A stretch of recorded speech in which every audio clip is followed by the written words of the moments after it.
আপনি কোনো মুসলমান লোককে পাবেন না যে মসজিদে উঠে তাস খেলে, জুয়া খেলে, নেশা করে, বিড়ি সিগারেট ফুঁকে, পাবেন না।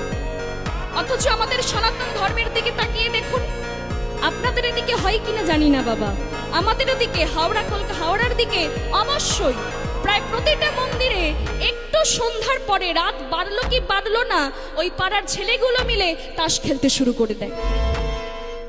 তাহলে এটা মন্দিরের সম্মানটা কোথায় বজায় থাকছে বলুন? যে আসনে আমরা ভগবানকে বসাচ্ছি, যে সিংহাসন